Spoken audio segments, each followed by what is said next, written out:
Hi students, welcome to digital e-learning under the Department of Collegiate Education. In this session, we have to discuss material control and the technique of material control.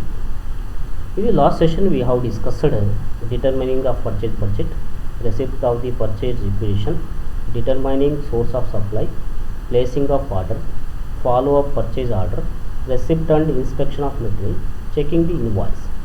ನಾವು last ಸೆಷನಲ್ಲಿ purchase ಬಡ್ಜೆಟನ್ನು ನಿಗದಿಪಡಿಸುವುದು, receipt of the ಪರ್ಚೇಸನ್ನು ನಿಗದಿಪಡಿಸುವುದು, source of ಸಪ್ಲೈನ ನಿಗದಿಪಡಿಸುವುದು, ಆರ್ಡ್ರನ್ನು place ಮಾಡುವುದು ಮತ್ತು ಅದನ್ನು ಫಾಲೋ ಅಪ್ ಮಾಡೋದು, ರೆಸಿಪ್ಟ್ ಮತ್ತು ಇನ್ಸ್ಪೆಕ್ಷನ್ ಆಫ್ ಮೆಟೀರಿಯಲನ್ನು ಮಾಡುವುದು ಮತ್ತು ಚೆಕಿಂಗ್ ಇನ್ವಾಯ್ಸನ್ನು ಮಾಡುವಂಥದ್ದಾಗಿತ್ತು.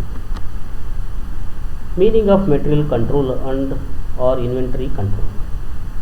Material control is a systematic control over purchasing, storing and consumption of material so as to maintain a regular and timely supply of material, at the same time avoiding overstocking.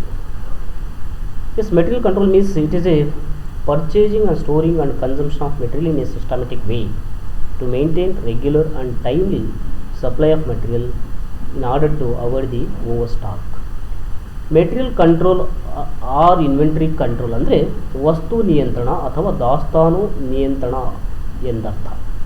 Material ನಿಯಂತ್ರಣ ವಸ್ತುಗಳ ಖರೀದಿ, ಸಂಗ್ರಹಣೆ ಮತ್ತು ಬಳಕೆಯ ಮೇಲೆ ವ್ಯವಸ್ಥಿತವಾದ ನಿಯಂತ್ರಣವಾಗಿದೆ. ಇದರಿಂದ ಅದೇ ಸಮಯದಲ್ಲಿ ವಸ್ತುಗಳ ನಿಯಮಿತ ಮತ್ತು ಸಕಾಲಿಕ ಪೂರೈಕೆಯನ್ನು ನಿರ್ವಹಿಸಲು ಅತಿಯಾದ ದಾಸ್ತಾನವನ್ನು ಮಾಡುವುದು ತಪ್ಪಿಸುತ್ತದೆ. Next, objective of material control: to enable uninterrupted production, to ensure requisite quality of material, to minimise wastage, to fix the responsibility, to provide the information. ಈ ಮೆಟೀರಿಯಲ್ ಕಂಟ್ರೋಲ್ನ ಉದ್ದೇಶ ಈ ರೀತಿಯಾಗಿದೆ: ತಡೆರಹಿತ ಉತ್ಪಾದನೆಯನ್ನು ಸಕ್ರಿಯಗೊಳಿಸುವುದು, ಸಾಮಗ್ರಿಗಳ ಅಗತ್ಯ ಗುಣಮಟ್ಟವನ್ನು ಖಚಿತಪಡಿಸಿಕೊಳ್ಳುವುದು, ವ್ಯರ್ಥವನ್ನು ಕಡಿಮೆ ಮಾಡುವುದು, ಜವಾಬ್ದಾರಿಯನ್ನು ನಿಗದಿಪಡಿಸುವುದು, ಮಾಹಿತಿಯನ್ನು ಒದಗಿಸುವುದು. Technique of material control. This technique of material control which consist of ABC analysis. A item, B item and C item we are going to making classification in order to controlling of material and storing of material. A items which includes high value of item which may consist of only small percentage of total item handled on account of their high cost. These materials should be under the tightest control and responsibility of those most experienced personnel. Yes, A item of material ಅಂದರೆ ಹೆಚ್ಚು value ಇರುವಂತಹ ಒಂದು material ಕಡಿಮೆ ಪ್ರಮಾಣದಲ್ಲಿ ನಾವು ಸ್ಟೋರನ್ನು ಮಾಡಬೇಕಾಗುತ್ತದೆ. ಹೆಚ್ಚು value ಮತ್ತು ಅದನ್ನು ನಿಗದಿತ ರೀತಿಯಲ್ಲಿ ನಿಯಂತ್ರಣ ಮಾಡ್ತೀವಿ ಮತ್ತು ಹೆಚ್ಚು ಸುರಕ್ಷತೆಯಿಂದ ಮತ್ತು ಜವಾಬ್ದಾರಿಯಿಂದ ನಾವು ನಿರ್ವಹಿಸಬೇಕಾಗುತ್ತದೆ. ಯಾಕೆಂದರೆ ಹೆಚ್ಚು ವ್ಯಾಲ್ಯೂ ಇರುವಂತಹ ಸರಕನ್ನು ನಾವು A ಐಟಮ್ ಆಫ್ ಮೆಟೀರಿಯಲ್ ಅಂತ ಕರಿತೀವಿ. B items, these are the medium value of material which should be under the normal control procedure. B item of material ಅಂದರೆ ಮಾಧ್ಯಮ ವ್ಯಾಲ್ಯೂ ಇರುವಂತಹ ಮೆಟೀರಿಯಲನ್ನು ನಾವು ನಾರ್ಮಲ್ ಕಂಟ್ರೋಲ್ ಪ್ರೊಸೀಜರಲ್ಲಿ ಮೇಂಟೈನನ್ನು ಮಾಡ್ತೀವಿ. C items, these are the low value of material which may represent A very large number of item. Those material should be under the simple and economic method of control. C item of material ಅಂದರೆ ಕಡಿಮೆ value ಇರುವಂತಹ ಹೆಚ್ಚು ಪ್ರಮಾಣದಲ್ಲಿ store ಮಾಡುವಂತಹ material ಆಗಿದೆ. ಇದನ್ನು ನಾವು economic method ತುಂಬ ಕಡಿಮೆ ರೀತಿಯಲ್ಲಿ ನಾವು ಕಂಟ್ರೋಲನ್ನು ಮಾಡ್ತೀವಿ. Next, determination of stock level. ನಾವು ಸ್ಟಾಕ್ ಲೆವೆಲನ್ನು ಕಂಡುಹಿಡಬೇಕಾದ್ರೆ ಹಲವಾರು ಫಾರ್ಮುಲಾಗಳನ್ನು ನಾವು ಮಾಡಬೇಕಾಗುತ್ತೆ. ಆ ಫಾರ್ಮುಲಾ ಈ ರೀತಿ ಇದೆ: minimum stock level. Minimum stock ಲೆವೆಲನ್ನು ನಾವು ಕಂಡುಹಿಡೋದಕ್ಕೆ ಈ ಫಾರ್ಮುಲನ್ನು ಬಳಸ್ತೀವಿ: reorder level plus reorder quantity minus minimum consumption into minimum reorder period. Maximum stock level. Maximum stock ಲೆವೆಲನ್ನು ನಾವು ಈ ರೀತಿ ಬಳಸ್ತೀವಿ. Reorder level plus reorder quantity minus minimum consumption into minimum reorder period ಫಾರ್ಮುಲಾನ ನಾವು ಬಳಸ್ತೀವಿ. Minimum stock level equals reorder level minus normal consumption into normal reorder period. Reorder ಲೆವೆಲನ್ನು ಈ ರೀತಿ ಬಳಸ್ತೀವಿ, maximum consumption into maximum reorder period. Danger ಲೆವೆಲ್ನ formula ಈ ರೀತಿ ಇದೆ, normal consumption into normal reorder period under the emergency condition. Average stock level formula ಈ ರೀತಿ ಇದೆ, half of the minimum stock level plus maximum stock level. Next economic order quantity EOQ. Economic order quantity is also termed as reorder quantity. ಇದನ್ನು ನಾವು reorder quantity ಅಂತಲೂ ಸಹ ಕರಿತೀವಿ. Economic order quantity is size of order which gives maximum economy in purchasing any material and ultimately contribute towards the maintaining the material at the optimum level and minimum cost. In a simple way, economic reorder quantity means while purchasing the material we have to purchase maximum quantity, means huge quantity. While purchasing huge quantity, purchasing cost will be reduces, that is called an economic order quantity. Economic order quantity ಅಂದರೆ ಆರ್ಥಿಕ ಕ್ರಮ ಪರಿಮಾಣ ವಿಶ್ಲೇಷಣೆ ಅಂತ ಕರಿತೀವಿ. ಆರ್ಥಿಕ ಕ್ರಮ ಪರಿಮಾಣ ವಿಶ್ಲೇಷಣೆ ಅಂದರೆ ಯಾವುದೇ ವಸ್ತುವನ್ನು ಖರೀದಿಸಿದಾಗ ಗರಿಷ್ಠ ಅರ್ಥವ್ಯವಸ್ಥೆಯಲ್ಲಿ ಒದಗಿಸುವ ಮತ್ತು ಅಂತಿಮವಾಗಿ ಒಂದು ವಸ್ತುವನ್ನು ಗರಿಷ್ಠ ಮಟ್ಟದಲ್ಲಿ ಮತ್ತು ಕನಿಷ್ಠ ವೆಚ್ಚದಲ್ಲಿ ನಿರ್ವಹಿಸುವ ಒಂದು ಕೊಡುಗೆಯಾಗಿದೆ. ಇದನ್ನು ನಾವು ಆರ್ಥಿಕ ಗಾತ್ರ ಕಡಿಮೆ ಆಗುತ್ತದೆ ನಾವು ಜಾಸ್ತಿ ಪರ್ಚೇಸ್ ಮಾಡಿದಾಗ. Next perpetual inventory system. In this system stock control in which continuous record of receipt and issue of material is maintained by the store department. It shows the physical movement of stock and their current balance. Perpetual inventory system ಅಂದರೆ ಇದು ನಾವು continuous record ಮಾಡುವಂಥದ್ದು. ಏನಂದರೆ receipt ಮತ್ತು issue of ಮೆಟೀರಿಯಲ್ನ continuous ಆಗಿ ನಾವು record ಮಾಡ್ತೀವಿ, ಅದನ್ನು ಸ್ಟೋರ್ ಡಿಪಾರ್ಟ್ಮೆಂಟಲ್ಲಿ ನಾವು ಮೇಂಟೈನನ್ನು ಮಾಡ್ತೀವಿ. Yes, here perpetual inventory system ಇನ್ನೊಂದು ಈ ರೀತಿ ಹೇಳ್ತೀವಿ. ಒಂದು ದಾಸ್ತಾನು ವಿಭಾಗವು ರಸೀದಿ ಮತ್ತು ವಿತರಣೆಯ ನಿರಂತರ ದಾಖಲೆಯನ್ನು ನಿರ್ವಹಿಸುವ ಒಂದು ಸ್ಟಾಕ್ ನಿಯಂತ್ರಣ ವ್ಯವಸ್ಥೆಯಾಗಿದೆ. ಇದು ಸ್ಟಾಕ್ಗಳ ಭೌತಿಕ ಚಲನೆ ಮತ್ತು ಅವುಗಳ ಪ್ರಸ್ತುತ ಸಮತೋಲನವನ್ನು ತೋರಿಸುತ್ತದೆ. Next periodical or annual inventory control system. In this system stock taking is undertaken at the end of the accounting year. As stock taking involves verifying the physical quantities of store in hand.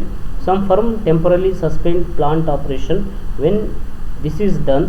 This is because it is rarely feasible to take stock when production is going on. Thus, the annual stock taking should be organized as in advance to minimize production hold up. Yes, periodical ಅಥವಾ annual inventory system ಅಂದರೆ ಈ ರೀತಿ ಇದೆ. S, ಆಂತರಿಕ ಅಥವಾ ವಾರ್ಷಿಕ inventory ನಿಯಂತ್ರಣ ವ್ಯವಸ್ಥೆ ಅಂತ ಕರಿತೀವಿ. ಈ ಪದ್ಧತಿಯಲ್ಲಿ ಲೆಕ್ಕಪತ್ರದ ವರ್ಷದ ಕೊನೆಯಲ್ಲಿ ಸ್ಟಾಕ್ ತೆಗೆದುಕೊಳ್ಳುವಿಕೆಯನ್ನು ಕೈಗೊಳ್ಳಲಾಗುತ್ತದೆ. ಸ್ಟಾಕ್ ತೆಗೆದುಕೊಳ್ಳುವಿಕೆಯು ಕೈಯಲ್ಲಿರುವ ಸ್ಟೋರ್ಗಳ ಅಥವಾ ಭೌತಿಕ ಪ್ರಮಾಣವನ್ನು ಪರಿಶೀಲಿಸುವಿಕೆಗೆ ಒಳಗೊಳ್ಳುವುದರಿಂದ ಕೆಲವು ಸಂಸ್ಥೆಗಳು ಇದನ್ನು ಮಾಡಿದಾಗ ತಾರ್ಕಿಕವಾಗಿ ಅಥವಾ ತುಲನಾತ್ಮಕವಾಗಿ ಸದ್ಯದ ಕಾರ್ಯಾಚರಣೆಯನ್ನು ಸ್ಥಗಿತಗೊಳಿಸಲಾಗುತ್ತದೆ. ಏಕೆಂದರೆ ಉತ್ಪಾದನೆಯು ನಡೆಯುತ್ತಿರುವಾಗ ಸ್ಟಾಕ್ಗಳನ್ನು ತೆಗೆದುಕೊಳ್ಳುವುದು ಅಪರೂಪ. ಹೀಗಾಗಿ ವಾರ್ಷಿಕ ದಾಸ್ತಾನು ಉತ್ಪಾದನೆಯನ್ನು ಕಡಿಮೆ ಮಾಡಲು ಮುಂಚಿತವಾಗಿ ವ್ಯವಸ್ಥಿತವಾಗಿ ನಾವು ಸ್ಟಾಕನ್ನು ತೆಗೆದುಕೊಳ್ಳಲಾಗುತ್ತದೆ. Yes, VD analysis. Next very ಅಥವಾ ವೈಟಲ್ ಎಸೆನ್ಷಿಯಲ್ ಡಿಸೈರಬಲ್ ಅಂತ ಕರಿತೀವಿ. VD ಅಂದರೆ ವೆರಿ ಅಥವಾ ವೈಟಲ್ ಎಸೆನ್ಷಿಯಲ್ ಡಿಸೈರಬಲ್ ಅನಾಲಿಸಿಸ್ ಅಂತ ಕರಿತೀವಿ. ಈ analysis used to primarily control spare parts. Spare parts can be divided into three categories: vital, essential and desirable. Keeping in view the critically to production spare stock out of which even for a short time will stop production for quite some time and where cost of stock out is very high are known as vital spare. The spare of absence of which cannot be tolerated for more than a few hours or a day. Cost of the lost production is high and which are essential for the production to continuous or essential spare parts. This is the desirable spares or those spares which are needed but their absence for even week or so will not lead stoppage of production. Some spares through negligible in monetary value may be vital for the production to continuous and require constant attention. Such spares may not receive attention they deserve if they are maintaining according to ABC analysis, because their value of consumption is small. So in this case VD analysis is made to get effective result. VD analysis means it is a very essential and desirable ಅಂತ ಕರಿತೀವಿ. S VD ಪ್ರಮುಖ ಅವಶ್ಯಕ ಮತ್ತು ಅಪೇಕ್ಷಣೀಯ ವಿಶ್ಲೇಷಣೆ ಅಂತ ಕರಿತೀವಿ. ಪ್ರಾಥಮಿಕವಾಗಿ ಬಿಡಿ ಭಾಗಗಳನ್ನು ನಿಯಂತ್ರಣಕ್ಕಾಗಿ ಒಳಪಡಿಸಲಾಗುತ್ತದೆ. ಬಿಡಿ ಭಾಗಗಳನ್ನು 3 ವಿಭಾಗಗಳಾಗಿ ವಿಂಗಡಿಸಬಹುದು: ಅವಶ್ಯಕ, ಆಕ್ಷೇಪಣೀಯ ಮತ್ತು ಎಸೆನ್ಷಿಯಲ್ ಅಂತ ನಾವು ಇದರಲ್ಲಿ ವಿಂಗಡಣೆ ಮಾಡ್ತೀವಿ. ಉತ್ಪಾದನೆಯ ನಿರ್ಣಾಯಕವನ್ನು ಗಮನದಲ್ಲಿಟ್ಟುಕೊಂಡು ಬಿಡಿ ಭಾಗಗಳನ್ನು ಅಲ್ಪಕಾಲ ಉತ್ಪಾದನೆಯನ್ನು ನಿಲ್ಲಿಸಲಾಗುತ್ತದೆ ಮತ್ತು ಸ್ಟಾಕ್ ಔಟ್ ಬೆಲೆಯು ಅಧಿಕವಾಗಿರುವಾಗ ಅವುಗಳ ಪ್ರಮುಖ ಬಿಡಿ ಭಾಗ ಎಂದು ಕರೆಯಲಾಗುತ್ತದೆ. ಬಿಡಿ ಭಾಗಗಳನ್ನು ಕೆಲವು ಗಂಟೆಗಳಿಗಿಂತ ಹೆಚ್ಚು ಅಥವಾ ದಿನಕ್ಕಿಂತ ಹೆಚ್ಚು ಕಾಲ ಸಹಿಸಲಾಗದು ಮತ್ತು ಉತ್ಪಾದನೆಯನ್ನು ಮುಂದುವರಿಸಲು ಬೇಕಾದ ವೆಚ್ಚವು ಅಧಿಕವಾಗಿರುತ್ತದೆ. ಇದನ್ನು VD ಅನಾಲಿಸಿಸ್ ಅಂತ ನಾವು ಕರಿತೀವಿ. ವೆರಿ ಅಥವಾ ವೈಟಲ್, ಎಸೆನ್ಷಿಯಲ್, ಡಿಸೈರಬಲ್ ಅನಾಲಿಸಿಸ್ ಅಂತ ನಾವು ಕರಿತೀವಿ. Whenever it is needed, this is the vital, essential and desirable ಅಂತ ನಾವು ಟ್ರೀಟನ್ನು ಮಾಡ್ತೀವಿ. Yes, from this session student is going to learn inventory control, their classification of the inventory control, commonly used inventory control items, and the stock level and level of material. Thank you very much.